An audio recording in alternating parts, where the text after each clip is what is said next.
Narasimha. Today I will present topic set, reduction and function. So I start with set. So definition of set is well-defined collection of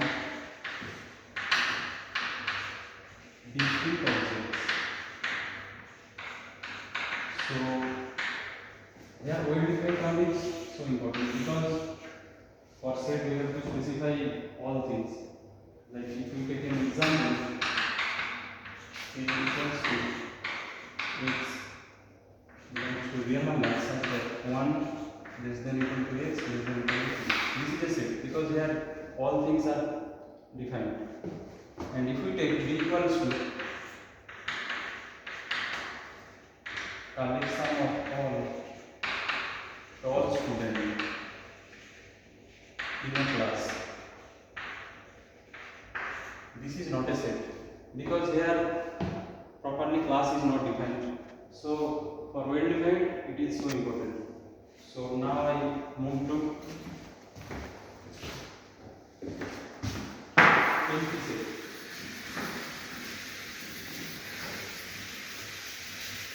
Now I will talk about what is empty set. Empty set means there is no element. Like there is no element in the set. And here I will talk about one result, like empty set is a subset of every set. So I will prove the result. So at first we have to know what is subset. So for subset condition we have to check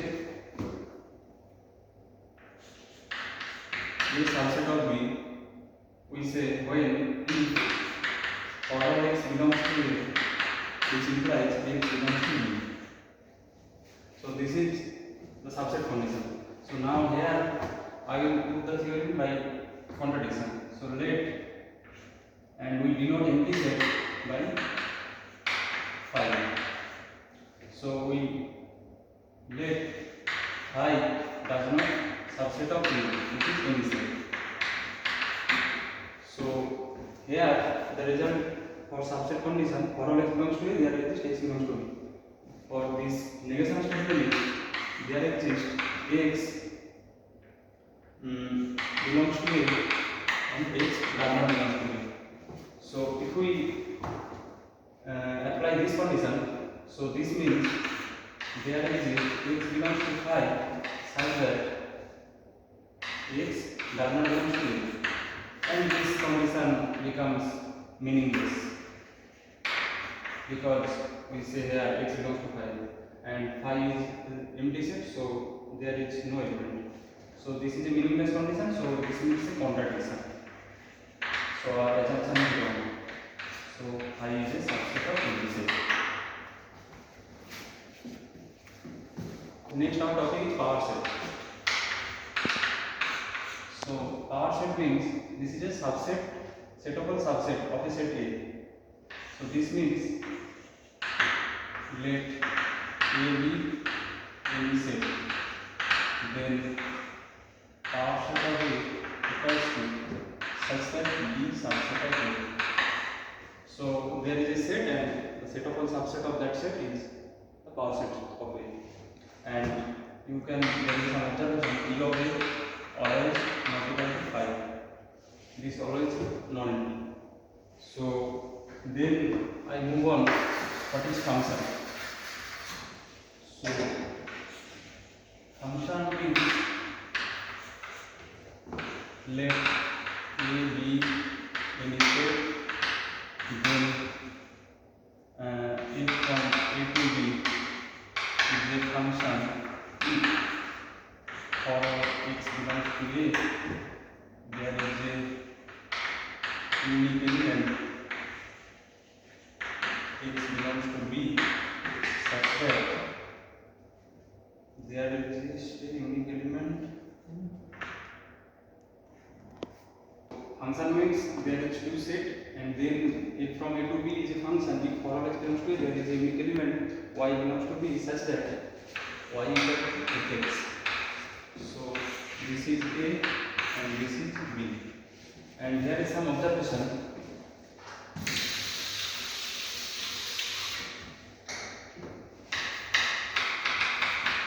If A not equal to 5, B equal to 5.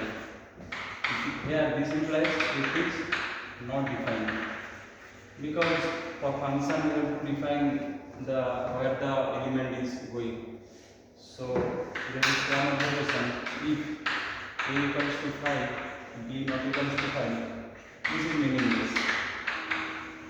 So for function we have to define that A and B should be non-empty.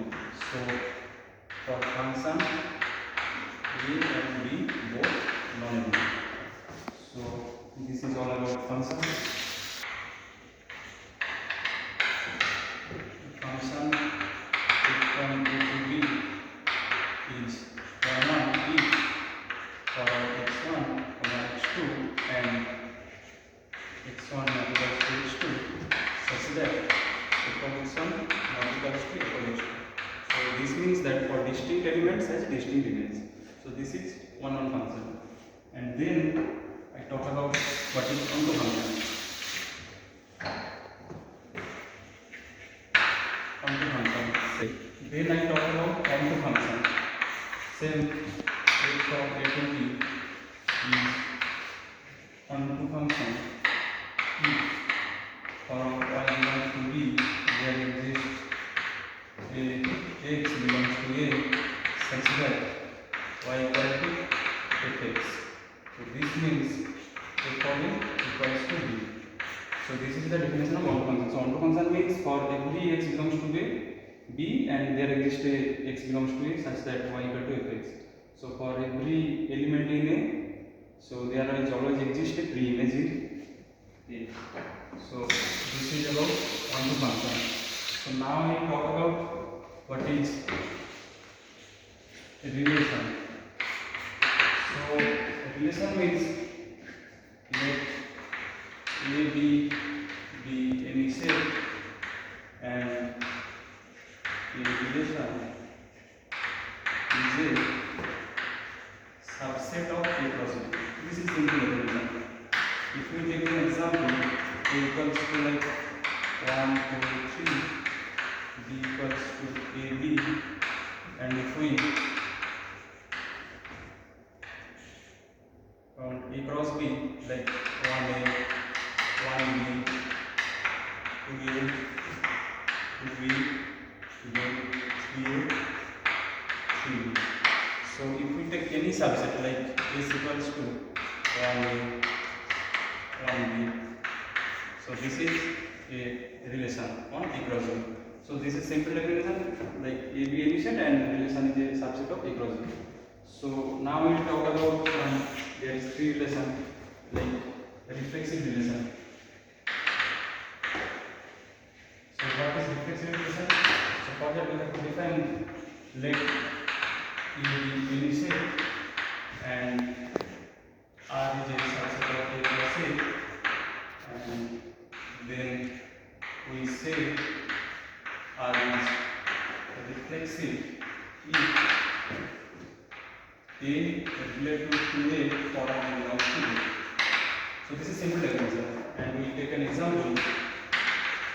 If we take A equals to natural number and relation is A related to B if A divides B. So here you can say every, like if you take 1 related to 1 because 1 divides 1 and 2 divides 2, so 2 is related to 2. So this is a reflexive relation. And if we take or one example like equal to natural number relation A related to B, if and only GCD of AB equals to 1. So this is not reflexive because for 1 like GCD of 1 it's become 1, or when you go to GCD of 2 then it is not 1. So for all every element, A not related to A. So this means that this is not a reflexive relation. So now we talk about symmetric relation.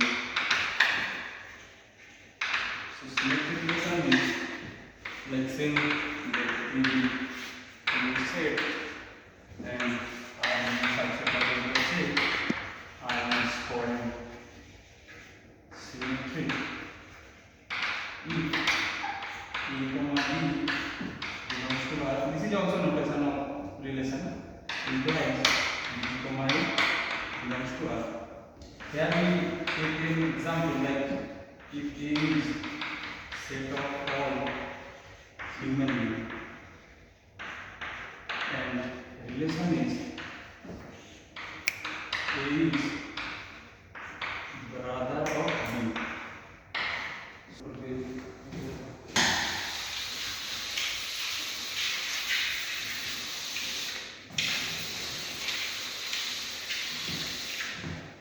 So this is example set of a human being and R is A brother of B. So we have to check this is symmetric relation or not.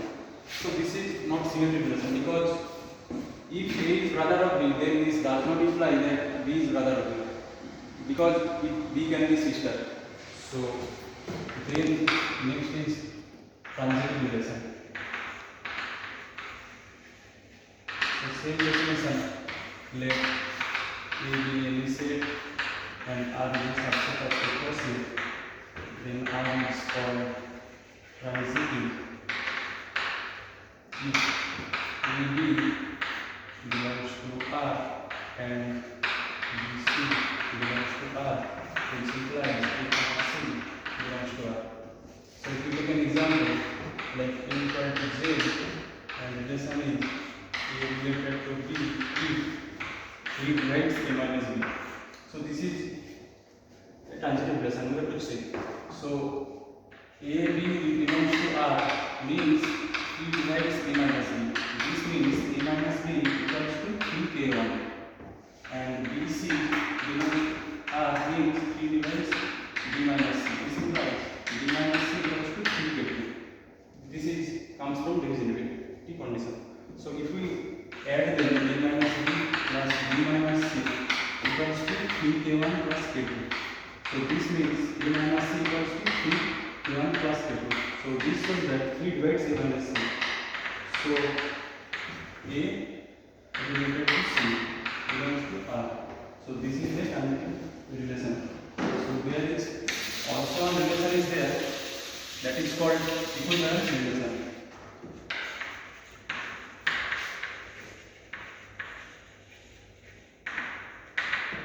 Equivalence relation means three conditions will be satisfied, like reflexive, symmetric and transitive. So here we take an philosophical example like if we take A equals to set of all line in a plane and if we take R equals to like A related to B if A is parallel to B.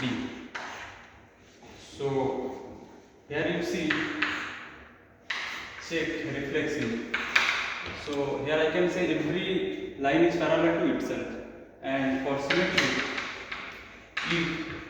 if a one line is parallel to B, then also B is also parallel to A. So this is symmetry.